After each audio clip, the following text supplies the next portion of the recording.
Just want to welcome everybody to our webinar for National Nutrition Month. So happy Registered Dietitian Day to everyone that is a registered dietitian on the call. That was yesterday.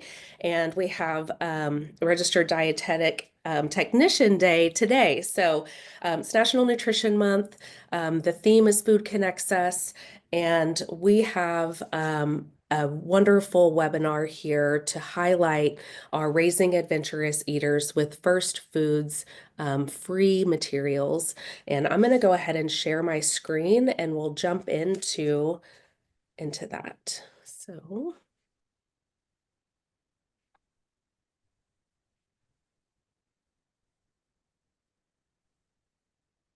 sharing screen.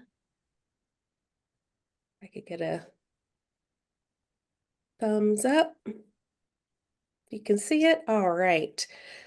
So, welcome everyone. We are going to review our Raising Adventurous Eaters with First Foods education materials. This is a project of the Dr. Yum project and the Partnership for a Healthier America. And these are free education materials that brought together professionals in interdisciplinary team approach to figuring out why we need to focus on our children in their first 1,000 days of life. I'd like to introduce our authors here. We have every author that worked on this project is here with us today, and I'm just so grateful for them, their expertise, and their time. We have NIMALI FERNANDO, who is the founder of the Dr. Yum project. She's the creator of Touchpoints and co-author of Raising a Healthy, Happy Eater. We have Carmen Berry, registered dietitian in the public health sector. So welcome, Carmen. Thank you so much for being here. We have Kofi Essel, who is the community pediatrician at Children's National Hospital, clinical associate professor of pediatrics at the George Washington University School of Medicine and Health Sciences. We have Rupa Mahadevan with us today, Assistant Professor of Pediatrics, the University of Texas Health Science Center, the Department of Pediatrics, and the Director of Culinary Medicine at Nourish UT School of Public Health. So grateful you're here with us today. We have our speech language pathologist, Melanie Patak. She is a pediatric feeding specialist, the author of Responsive Feeding, and co-author of Raising a Healthy, Happy Eater. Welcome, Melanie. Thank you. Yeah, and Emily Ridbaum is the owner and CEO of Grow Baby Health. And then myself, my name's Amy Warren. I'm the Nutrition and Health Programs Manager for Partnership for a Healthier America, the dietitian on staff, making sure that we are bringing you best practices and nutrition information at the forefront of what's coming out every day, all the changes. Okay, so with our author introductions, we'll go into why we're here today. We wanted to just give a brief overview of Raising Adventurous Eaters. And today we're going to walk through the Raising Adventurous Eaters with First Foods education materials, including showcasing for the first time the brand new food allergen exposure chart. We will follow that with a panel discussion with our esteemed authors and leave some time at the end for questions. So let's jump in. Early childhood is a unique window of opportunity to cultivate healthy taste preferences and dietary patterns. Unfortunately, most young children do not meet the recommended vegetable intake per day. So in 2021, the Partnership for a Healthier America designed an education campaign called Veggies Early and Often, where PHA continues to convene leaders in the industry sector, health professionals, and early childhood education to raise a generation of veggie lovers. PHA designed this campaign with a cross-sector group of partners to align on the evidence that supports why young eaters need vegetables early in life. Some of the key findings showed the shortcomings of U.S. commercial vegetable offerings and calls attention to the lack of sufficient variety to facilitate young children's acceptance of veggies, and that food products often mask the flavor of veggies even when they are on the ingredients list. So we created our first foods. NIMALI? Yes, so we created this series, version 1, with a multidisciplinary team. And as Amy's introduction suggests, we come from a wide variety of backgrounds, but our commonality is that we are all child health experts and we work with children and nutrition in different ways. So we all brought our unique experience to the table and our own set of frequently asked questions that we know parents have. It was really important that we had a diversity of experiences, and we also showcased a diversity of families and children within the pictures and the experiences and the text of the series. We also had a sensitivity reviewer to make sure that we used inclusive language, and we had a really great Spanish translator too. So the series is available in Spanish. One of the things that we wanted to make sure is that we highlighted that kids are able to enjoy a wide variety of foods from their very first bites, which includes a lot of different cultural foods with their unique nutrition profiles and flavor profiles. And we also wanted to really hone in on the idea that feeding is a developmental process and that parents can be proactive when it comes to fostering that feeding development, whether it be oral motor development, fine motor skills, gross motor development, cognitive development. All of those are really important in raising a great eater. So in every handout, you'll see a boosting feeding development section, which is sort of a handbook on how you can get your kids up to speed on their development and therefore have a great eater.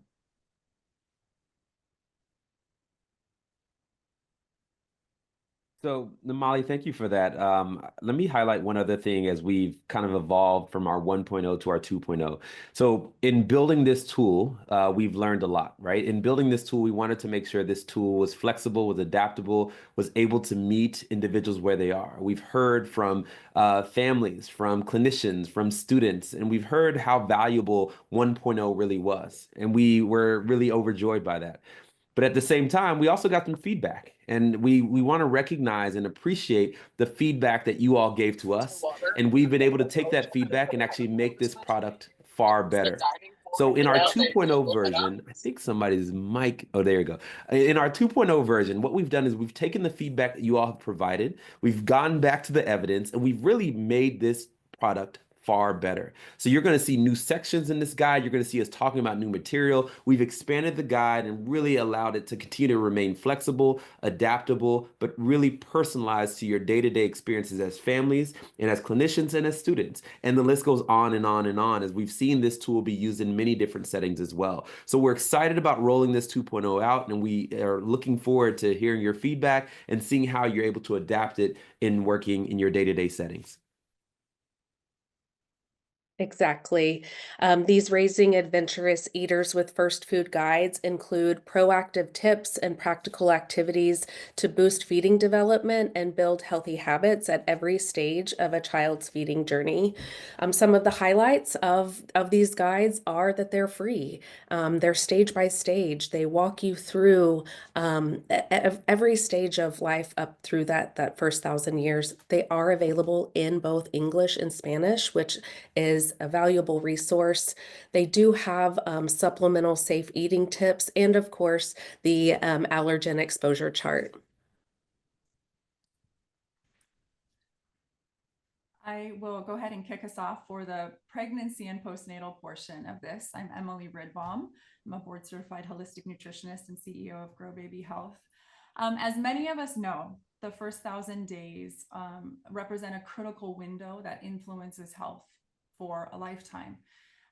Wonderfully, pregnancy falls into that first 1,000 days, and it's a powerful time. It's an incredible time of change. Yet I think it's easy to become overwhelmed by the dearth of information that's available that we have access to at our fingertips. And so what's wonderful about this portion of the guide is that it aims to orient mothers toward empowerment. We know nutrition is highly individual, yet there really is one time in a person's life when you are literally sharing food with another, and that represents the time period of pregnancy and breastfeeding. So in that spirit, this portion of the guide has a dual purpose, is to highlight the foundational ways that a mother can emphasize the right nutrients for her body, but it's also about laying the foundation of the baby's early relationship with food. So pioneering research has shown us, and this pioneering research was done by Dr. Julie Manella, over 30 years of experience and research, that amniotic fluid can carry flavors of whatever it is that the mother is eating during pregnancy through to the baby. And they are experiencing their first flavors and taste profile within pregnancy and breastfeeding itself. So as the mother is eating and choosing these foods, and breastfeeding, that we are literally laying the beginning foundation in the first steps of early taste food preferences. And this is critical because we know early exposure can significantly influence that 6 months in a high chair in complementary feeding. And studies have shown that babies who are exposed to a high variety of foods, a high flavor profile of foods, through their amniotic fluid and through breast milk, actually go on to accept a higher diversity of flavor earlier in their early feeding introduction. So what is simple and what is powerful, and what can lay the foundation for raising nutritious and adventurous eaters? It's emphasizing a varied, nutrient-rich diet, especially in the second and third trimester and through breastfeeding, including plenty of fresh fruits, vegetables, colorful foods, herbs and spices, whole grains, and in short, choosing color, choosing density, choosing quality. And by doing so, you are just not only nourishing yourself, but also your baby, and cultivating those taste preferences, potentially setting them up for a lifetime of healthy eating habits. And with the help of the rest of this guide, ensuring that you feel confident and empowered to do that as a continuum from pregnancy into the postnatal time period and through complementary feeding.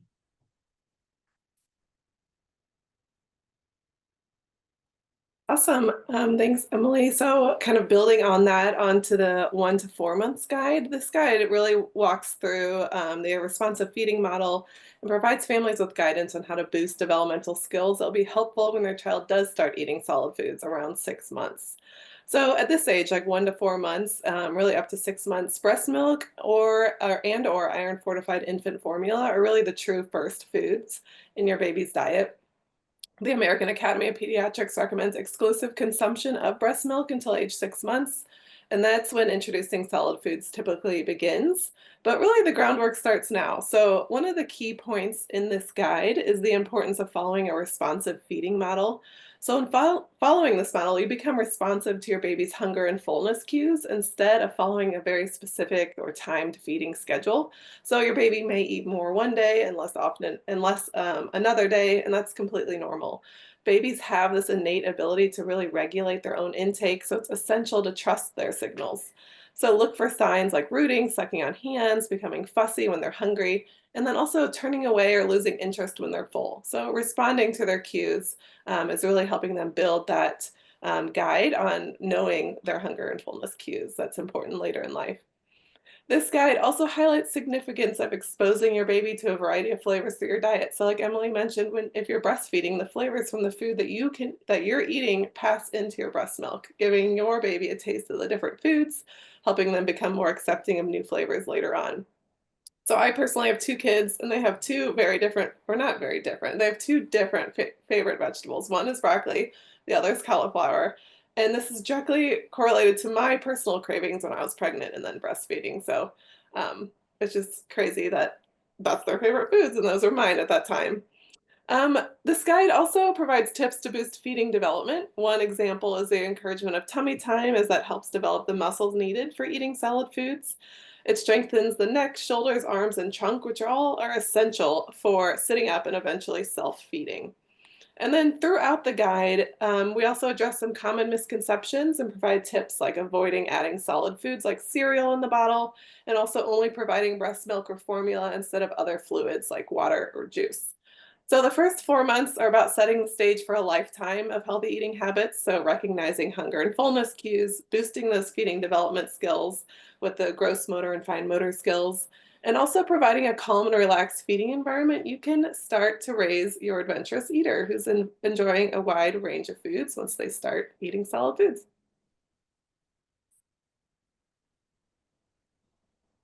So as a pediatrician, this is definitely my absolutely favorite time to see patients in clinic because we really get to delve into starting solids. And like Carmen mentioned, when we think about readiness to start solids, we really want babies to be able to sit up with support, just because we need gravity to pull down that food, see if they can bring their hands to their mouth, which makes feeding, of course, a little bit easier when they get to take part in it. And really, of course, looking at those cues and seeing, are they showing an interest in eating solid foods? And then we talk about the flavor window. So one thing that's so important is we know that the muscles in our mouth are like any other muscle in the body. The more we use it, the stronger they become. So with that being said, there's a beautiful flavor window, and the more we expose babies to, the more their palate is ready to try things like salt and sweet and sour and umami. Getting those flavor profiles right in the beginning is so, so important. Most babies, they're still going to predominantly eat and drink breast milk and formula, but they're really going to start developing that taste. And some babies are ready right at 6 months, some a couple weeks before 6 months, some right after, depending on their developmental cues. But we really want to introduce solid foods as close to this window as possible, because it's perfect for them. And when we think about introducing foods, we really think about the single ingredient. So we always say vegetables first, because the more we expand their palate with vegetables, one, the better they'll like them and build their microbiome and their immunity. But I've also never seen a baby in my clinic not like fruit. So we usually say fruit for dessert and really start with single ingredient vegetables first. And when we talk about how much my baby should be eating, we're really thinking at this time about one meal a day, just a couple, teaspoons. Think about the size of your palm and their palm when introducing solid foods. And we've moved away from, if you're doing single ingredient foods, we've moved away from the allergenic profile of needing to wait 3 to 5 days between new flavors. You can really introduce sweet potatoes, beets, broccoli, single ingredient foods daily in a series of time.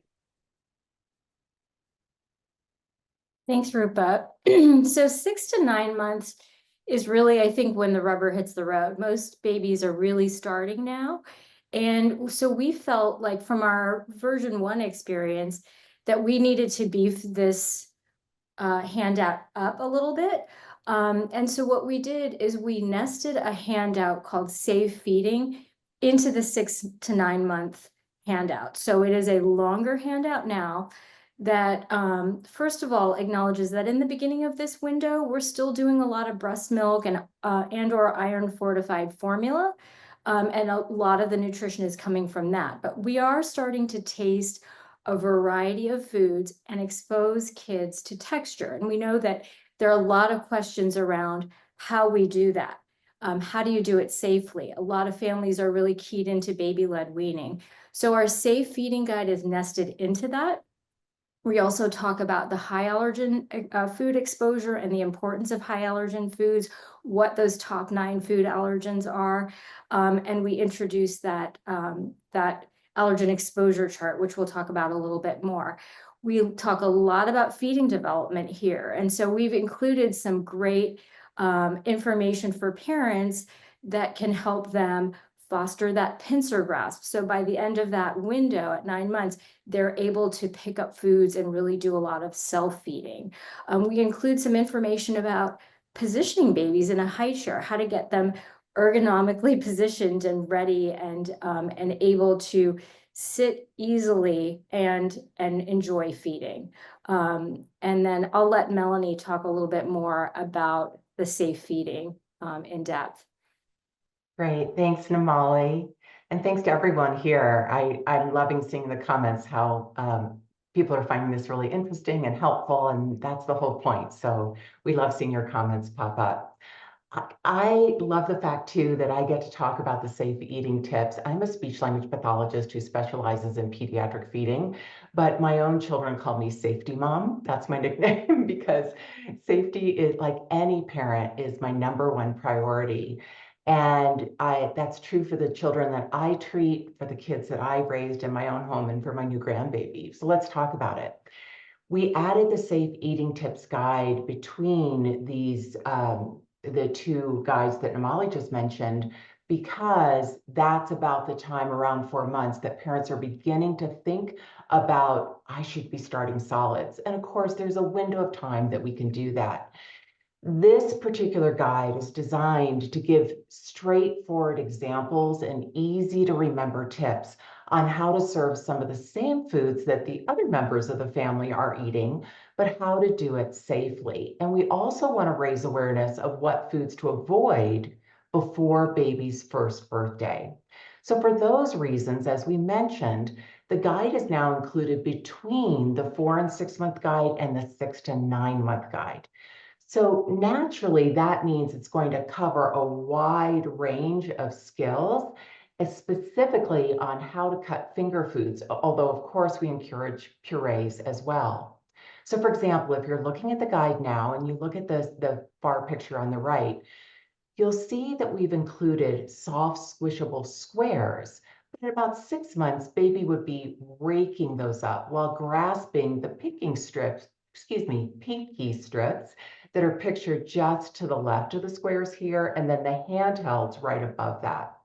So we're trying to give everyone the broad range of what will be offered during this time, but as baby progresses to more refined fine motor movements of the hands and the fingers, and frankly the mouth too, then they'll begin to use the pincer grasp for those smaller pieces rather than raking.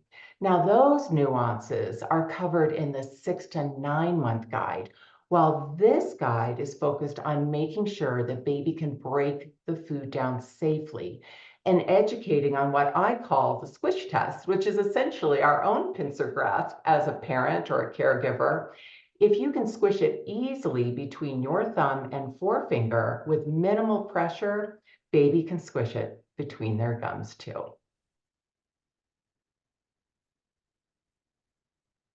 One of the things I would love to highlight is we've kind of hinted at this allergy chart. So a few things just to note. Years ago, when we were first diving into this work, or myself in particular, there's a lot of material out there about not to introduce foods more than one food every 3 to 5 days. Some would even say every up to 7 days. And if you think about the math there, you're looking at a course of a month, you're giving about 4, 5, 6 foods. This doesn't really support the diversifying palate that we're trying to really build in these adventurous eaters, in these children. So what can we do and how can we do this differently? We support and encourage a variety of different foods for children to be able to be exposed to, as we've already highlighted, and we think that's a critically important thing. But when it comes to these 9 foods, the 9 big food allergens, we say slow down. Be a little bit more cautious. Let's be a little bit more sensitive to that and use a strategy in how we do that. Why these 9 foods? Well, these 9 foods cause the 90% or more of the allergies in children, to food allergies in children. These 9 foods cause those allergies. Right now, at the end of the day, any food can cause an allergy in a child, but these 9 foods cause the vast majority of allergies in children. So we take an extra sensitive approach and realize that parents, families may be a little bit careful, maybe a little bit concerned about, anxious about these foods. So how do we do this in the right way? As a clinician, when I talk to my families about introducing these 9 foods, they say, well, how do I do that? What are the right steps to do it? If I say, have you done it? Some of them say, I think so, but I don't know how much I gave. I don't remember when I gave it. We wanted to really counteract that and provide a tool for families and clinicians to use so that families can have a better sense of what they're doing, because the goal ultimately is before the first birthday, we want to provide these foods early, often, and consistently. right? At the end of the day, from 6 months to that 12-month period, we want to make sure that these children, infants rather, are getting these foods consistently over the course of that 6-month period. So the way we've designed this food allergy chart, you can see here, we've given a brief description at the top to really allow our families to see, okay, how much food should I try? We recommend about 1 to 2 teaspoons when you're providing these foods over the course of a consistent 2 to 3 day period. What that will do is it will give a chance for that child to be exposed to that food multiple times, right? Alongside other foods that they've already gotten and they're fine with, but only these allergenic foods, you provide them one at a time. You're not mixing peanuts and tree nuts or peanuts and eggs. You're providing them one at a time over the course of those 2 to 3 days. And again, you're giving them consistently. And we're watching, we're looking for signs or symptoms, any concerns. We've realized in the literature that some of these foods in particular, when we introduce them early, it reduces the likelihood of this child developing an allergy later on. It's clear, it's consistent in the literature, and we want to take advantage of the data and not use old literature when we're encouraging families. So this is what we see over the course of 3 days. You can see with each of these 9 foods, we've given examples of how you can introduce the foods, how much of the food you've given, what date you've given it. So then when you go back to your provider, you can bring this chart, take a picture with it, or just bring the actual chart, and you can show, hey, this is what we've done. We're on our way to getting to our big 9 foods. And guess what? After you reach those big 9, keep it going. Don't stop giving them, keep them going, because we want to reduce the likelihood of allergies and continue to keep the risk low. And this is one of the ways you do it. No matter what, we've also give some suggestions on what do you do if you do see a sign of an allergy? How do you respond? So we've provided some guidance there as well, but make sure you talk to your doctors. This is going to be a great tool to support, again, families, clinicians, and students as they're learning how to do this more effectively.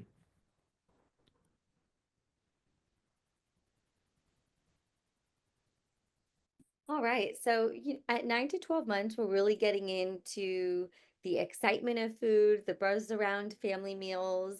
And one of the most important things we like to see is at this point, we're offering babies at least 3 meals a day, and depending on their schedule, 1 to 2 snacks.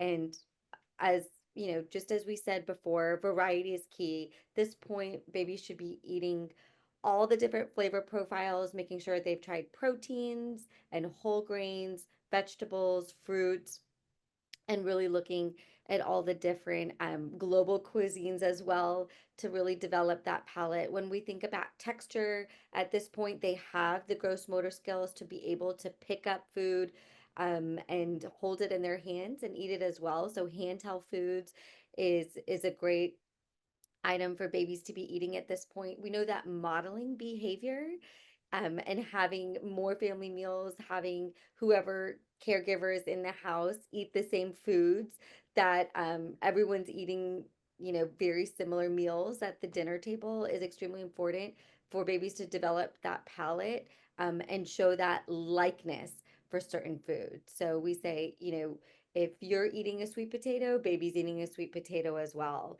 And using modeling, we know using dips like guacamole and hummus are a great way to promote variety and fiber as well. And of course, when we think about the rainbow, thinking about colors. The more colorful the plate, the more appetizing it looks. And so really pulling in colors from, the rich purples from eggplants. And then when you're thinking about grains, really making sure it's whole grains. When we think about allergenic foods, just like Kofi mentioned, you're continuing to offer it in a steady frequency at this point between 9 to 12 months. And reading labels is, key at this age. You really want to think about nutrition labels with less ingredients, of course, more nutritious ingredients, looking at salt profiles, sugar profiles, avoiding dyes when possible, and really their main staple should be milk and water at this point. And when we think about how much do we offer, really think again back to your fist or about half a cup, and that should be about how much they'll take at every meal.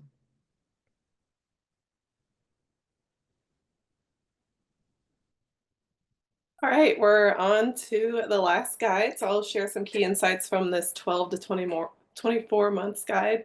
So I mentioned earlier, I have 2 children. One is actually 22 months. So I am in the thick of the stage. It can be a lot of fun. It can be frustrating. It can be messy, but I love it.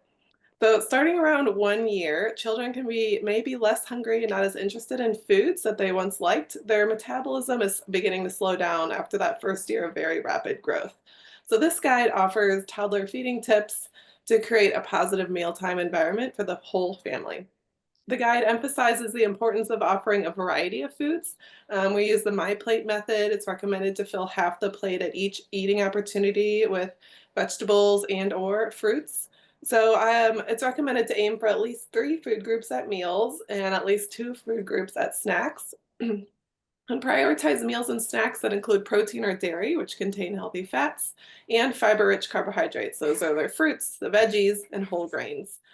So this helps kids get a variety of nutrients and feel fuller longer. So start with small portions, like 2 tablespoons of each food, and then offer more if they're still hungry. Because sometimes too much on the plate can feel overwhelming. Some days they may eat very little, some days they might eat a lot, and this is very normal. So try not to pressure your child to eat more or finish their plate. And as another fun twist, sometimes toddlers will show new preferences and may stop eating foods that they once enjoyed. It's a fun surprise every meal. But it's important to keep rotating foods like veggies onto their plate so they can learn to accept them again. If your toddler won't touch their veggies, it is okay to hide them in some of their favorite foods, like blending spinach into a pasta sauce or blending butternut squash into mac and cheese. But it's also important to keep them in plain sight on the plate so that over time they'll feel more comfortable exploring them, so they see them, they can touch them, they can smell them, they can play with them, and eventually they might begin to eat them. So my big tip is don't give up. So your toddler will seemingly change their mind and mood about the food on their plate every day, every minute. And as a parent or caregiver, you're deciding when, what, and where to eat, and your toddler is deciding if they're going to eat and how much they're going to eat. So let them listen to their hunger and fullness cues, but continuously offering a variety of foods, a mixture of new foods and some favorite foods, really can help them become more open to trying foods as they grow. This guide also addresses a big milestone that happens at 12 months, that transition from breast milk or formula to whole cow's milk, and also that transition from using a bottle to a straw cup or an open cup. So these straw cups are great for exercising the facial muscles that are used for eating and drinking. It's also recommended to offer water throughout the day and avoid sugar-sweetened beverages. Another key point in this guide is the importance of regular meal and snack time. So we've talked about offering 3 meals and 2 snacks, but establishing this routine can really help your child understand when to expect food. So allowing for 2 to 3 hours between each meal and snack, your child can then develop that hunger for the next eating opportunity and becomes used to this routine of like, this is when we're having breakfast, lunch, and dinner, this is when snacks are.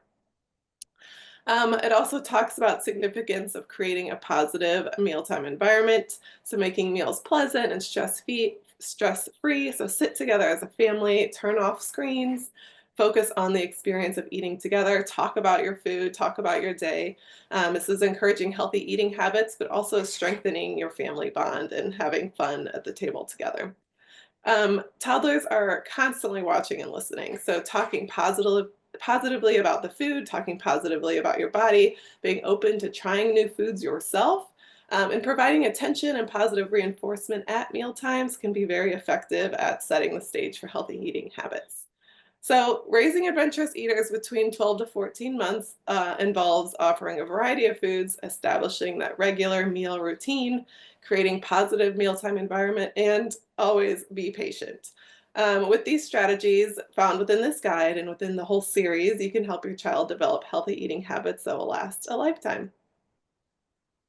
Thank you so much. And thank you to each of the co-authors for walking through these guides. What we'll do now is we'll move into a panel discussion and just talk a little bit more about why we develop these materials, where do we see them showing up, where do we envision, where do we want to see them showing up, and really dig into the expertise of each of our authors. So Rupa, could you talk to us a little bit more? We touched on the white paper, but really just give us a little more insight into why we develop these materials.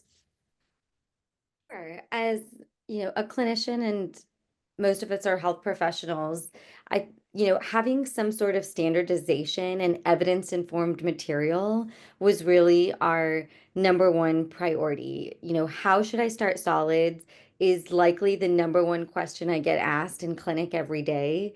And I just didn't feel there were materials out there to support evidence-informed decisions for parents. And I think for parents and caregivers, as well as pediatricians, nutritionists, any dietitians, all of our health partners, having an understanding with all of us, and we're all trained differently, but our common goal is how to boost a child's ability to eat well using developmental cues. So I would say the two biggest reasons were standardization to some degree of how we should introduce solids in children, and evidence-informed decision making, gathering the evidence and showing what it is.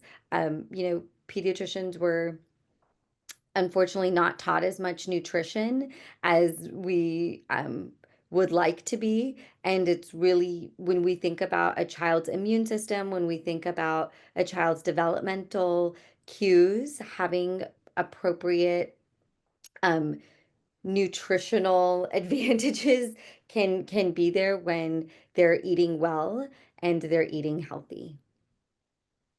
Thank you. NIMALI, how do you use these guides in your practice, and where do you see the guides living out in the world? Yeah, so I think Rupa really spoke to the need for pediatricians to have standardized information. And so I have found these guides very helpful in my private practice. The Dr. Young Project is a collaborator on this project. We're a public health nonprofit. So I'm going to put my public health hat on and say that this series really can live in a lot of different public health spaces where families are getting support. So we have seen how these guides can be helpful in places like YMCA programs, parent support groups, lactation support groups, WIC programs, Head Start family engagement specialists who go into the homes and provide support around a number of topics, including nutrition, have found these really helpful. Early care and education centers may find these really helpful. In fact, we have partnered with a group called Penn State Better Kid Care. If for any of you who are early care and education providers, they have created a training program around early feeding, including infant and toddler feeding, using this series. And that is available free on their website, which is the Penn State Better Kid Care website, where there are tons of great trainings. Parents need a lot of support in this time window when they're raising infants and toddlers. And a lot of that support really can center around nutrition. Parents have a lot of questions, so these guides can be really helpful in all of those specific public health spaces. And I'll let Melanie and Carmen talk about how they can be helpful even in other spaces. Great, thank you, NIMALI. Yes, as a matter of fact, I just saw an OT pop up in the comments as well, and I'm a speech language pathologist. Speech language pathologist and occupational therapist not only help parents with starting solids, but we work with a lot of children who have special needs, autism, developmental delays, et cetera, et cetera. And, no matter who you are as a parent, as so many of the wonderful pediatricians here have mentioned, one of their number one concerns is, how do I start solids? How do I feed my kid? And if I already have a picky eater, how do I help them become more adventurous? So part of my role, not only here today, but also as the feeding specialist for the Dr. Young Project, and as a feeding specialist in private practice, is I teach across the nation and worldwide, actually, OTs and SLPs on feeding development and how to treat children with difficulties around feeding. You might be surprised to learn that occupational therapists and speech pathologists have a wide range of what they treat in their therapy sessions. And many do not have any training in feeding therapy, but want that training. So I am so grateful to be a part of developing these guides because I can share them not only with the parents of the kids that I treat in feeding therapy and in starting solids, but literally with tens of thousands of occupational and speech therapists who work with children.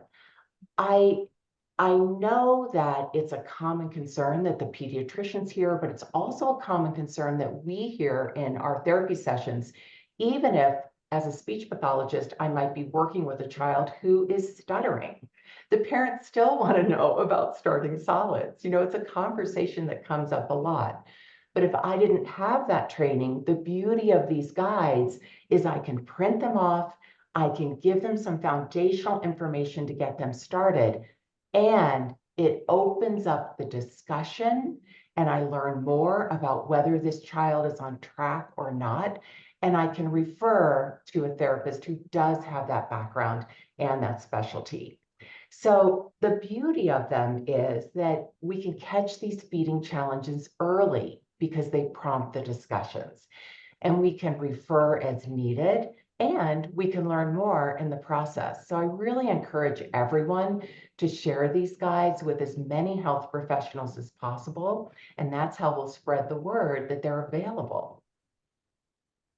Thanks, Melanie. And also to build on that, like dietitians, very similar. We're not all trained in pediatric nutrition. We only have a base knowledge. Some may even have very base knowledge because maybe they work with like the elderly population or clinical. But also as a mom, I've found that having these guides, these simple, these straightforward tips are so helpful in my own little community. So I personally share them with friends and neighborhood moms who reach out to me to like ask questions about how to feed their babies. So they reach out to me because I'm a mom, but I'm a dietitian. But they want to know like, how do I introduce foods to my baby? So knowing that these guides were put together with this multidisciplinary team of child experts, I can confidently share sound advice. And hopefully make it easier to navigate those ups and downs of all the children's feedings journey. But it's also important to talk to your pediatrician, talk to your dietitian, your OT, your PT on your unique baby's needs. But these guides, I think, really provide a great starting point to that conversation and can really help parents start that feeding journey. Exactly.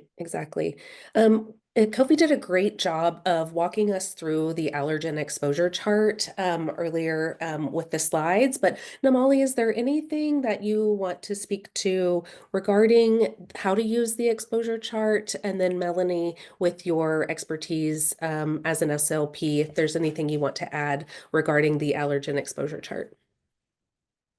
Yeah, Kofi did a great job explaining what it is and how to use it. I will say I'm so delighted to have this guide because the one thing I run into a lot is parents remembering what those top 9 allergens are. And so we were really mindful of creating it as a standalone printable download that you can literally put on your fridge and check off and see examples of what those 9 food allergens, how they may be prepared for your baby, and really keep track. There's a lot going on when you're raising an infant and toddler, and it's hard to keep track of all the details. So this makes it easy.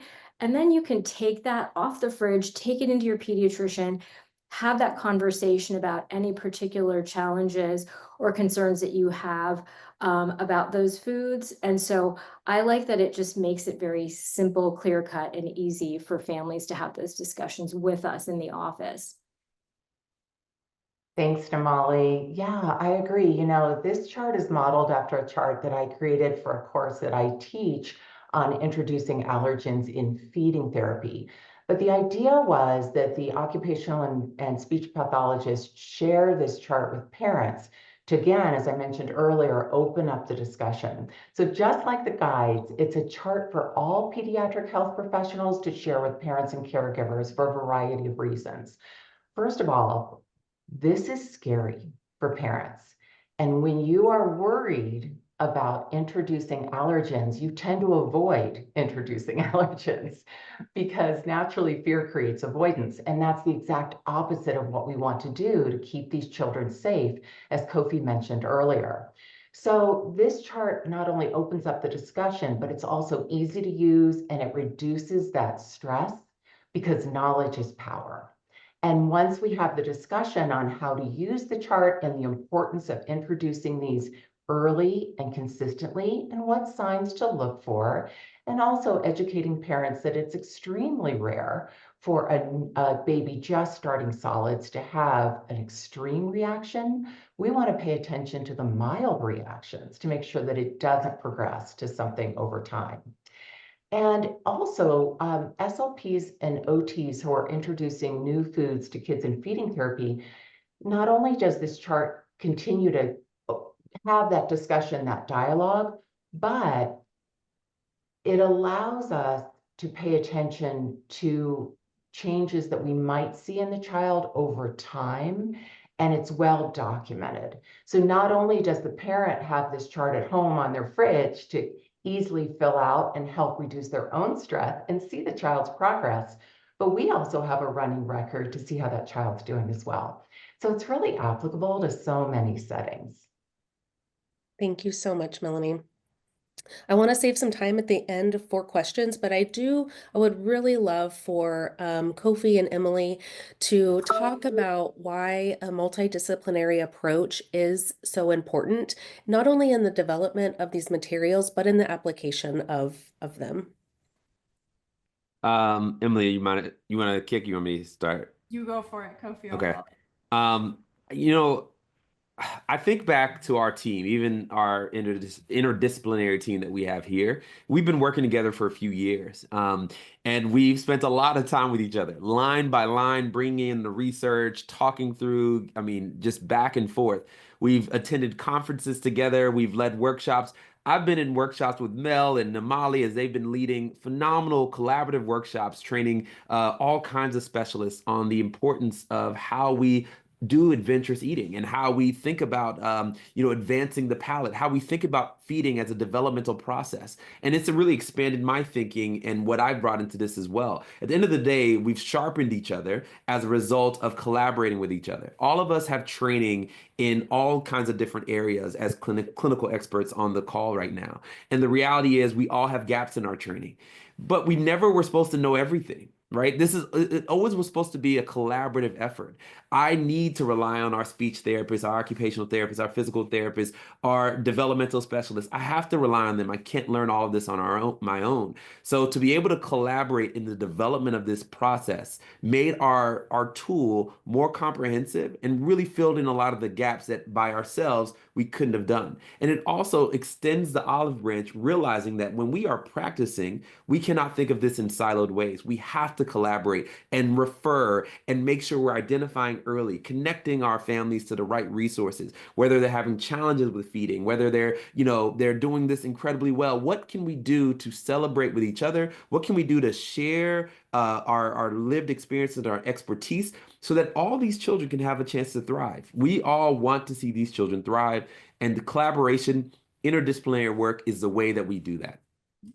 And just to piggyback really briefly on that, because Kofi, you highlighted two big words for me, the extension of care and then the siloing of it, right? We were never meant to do this alone. And I would say from a nutritionist perspective, I'm going to speak for Carmen here, from a dietitian perspective and nutrition professional perspective, we are primed and ready to be extenders of primary care, of pediatric care, of the care that is so foundational to ensuring that people feel empowered. And I would say from the opportunity to play that role and to be able to be an extension of that role within the guide itself is just really trying to symbolize the model that I think could permeate and really, really break down the barriers to all of us feeling disempowered in those moments of like that, where we all say, I don't know, but being able to reach for a resource like that, those words are powerful. I don't know. And then being able to have an accessible resource that at least gets the conversation going. And then understanding that we have a huge network of people that care and want to put the client and the patient at the center of that.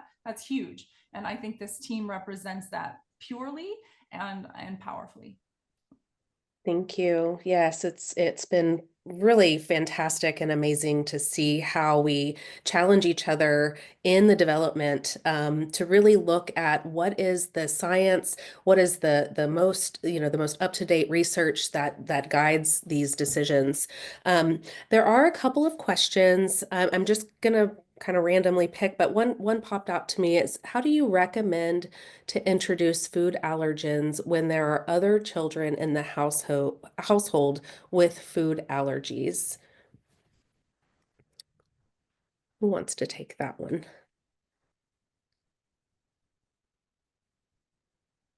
I'd be happy to answer that for you. That is a question that comes up a lot in feeding therapy as well. And the first thing we do is we consult with the allergist. But in general, some of the tips that we typically provide are to ask another adult who is not impacted by that allergen to feed that child in a separate place with different utensils from a different counter when you're prepping. Treat it very, very much like we would in a clinic. And we're just working on small exposures as noted on that chart. So in that situation, the allergen is probably not going to be introduced during a family mealtime, obviously, but we can find other ways away from that for short, sweet tastes, maybe just off a spoon, to make sure that that child's being exposed. And we systematically work that out with each individual family. Thank you. Let's see. Another question here is, what would your approach be for a child who has started school and has been introduced to um, artificial flavors, more ultra processed foods, where they used to eat the fruits and vegetables and now might lean more toward the packaged processed foods? I can take a stab at that one. And I think, we get this question asked a lot, and we always tell parents and caregivers, you're in control with what you're in control over. And sometimes that's just breakfast and dinner. And if that's the case, just make those as delicious and nutritious as possible. The more healthy items you have in your home, the more available they are on your countertops, the more kids are likely to eat them. We know when you have a tray of apples out, or you have a tray of nuts, or even a beautifully decorated tray of vegetables, kids eat what they see. And the other thing to think about, though, is more and more organizations such as Brighter Bites and Common Threads are going into schools and starting from elementary, middle school, and high school, teaching children how to cook. And, as a parent and caregiver, being an advocate and getting some of those programs in your school, as well as for summer camps, makes eating healthy a cool thing to do and exciting, because you're cooking along with people as well. And so, any of my colleagues, NIMALI, would you like to add to that? Yeah, I would say that cooking experience can start very early. Melanie and I have been doing this work in early Head Start with, toddlers even cooking in the schools through our food adventure program. And in our book, we write about what are the things that you can do with a toddler in the kitchen. They can actually be really helpful, whether it's just washing or scrubbing a vegetable or doing some mixing. Those cooking activities are actually helping to foster development as well, and helping them to develop more confidence around these foods through their senses, even if they're not trying them. So bringing that joy to the mealtime as you're preparing. We always say the meal starts when you start cooking. So don't forget to include kids in the kitchen, even if they're 18 months, 24 months, there are things that they can do. I would also add that I think it's sometimes fun to mix up how you're serving a vegetable on the plate. So one example I just did with my 5-year-old recently, he wasn't liking bell peppers anymore. So we did a blind taste test of 4 different colors of peppers, and I've never seen a kid eat so many peppers in one sitting. So sometimes it's just mixing up how you're offering it and making it fun and exciting and different can open their world to trying new things. Just because, and Carmen, just to build off of that, because kids go through food jags, they get stuck, Food has to look, and if we only give foods one kind of way, if we only cut the bread a certain kind of way, we heat it to a certain temperature, we only provide it on a certain plate, they get stuck. And then we, as parents or caretakers, get stuck and only give the same way because that's a simple way for us to do it. We know they eat it, let's keep doing it. Oftentimes, we got to keep shaking things up. Don't be too restricted and bland in how you provide it. Do things different ways, cut things in different shapes, heat things to different temperatures. This is how we kind of break some of those food jacks and just recognize kids are kids. They will do their thing on their own, and we have to adapt. Thank you so much. Emily? Yeah, just really quickly. I also, if I could, I could place a bet on about 20 to 24 months when the parent or caregiver comes in and says they used to eat everything and now they eat nothing. And I'm like, yep, 20 to 24 months. And this is when I say they become their own sun. So your child's a sun, you orbit around them. So oftentimes, have you ever seen, it's called flyby eating. Sometimes having the plate available, like Rupa was saying, the plate available with the cut up food, with the options for them. So they can have a flyby experience of those nutrient dense bites, but then let them continue on with the next phase of that development, which is how their environment, how they are interacting with their environment. And they're finding that, what's that number one behavioral need? Autonomy. They're finding their autonomy. And so there's that mismatch that's happening between what you need them to do and the fact that they want to be autonomous. And that is the very beginning. And it lasts, well, for parents of teenagers, you could say it lasts a long time, but it typically lasts anywhere from 2 to 7 years. And that's a long time to kind of wrap your head around, but just to be willing and flexible in those moments too, as well. Great. Well, you guys, we're already at the top of the hour. I want to thank each of our co-authors for coming and sharing your expertise, for walking us through the Raising Adventurous Eaters with First Foods education materials and the brand new food allergen exposure chart. I appreciate all of your time for being on the call. This is being recorded, so we will send it out along with the version 2.0 of Raising Adventurous Eaters. Thank you so much. Until we meet again.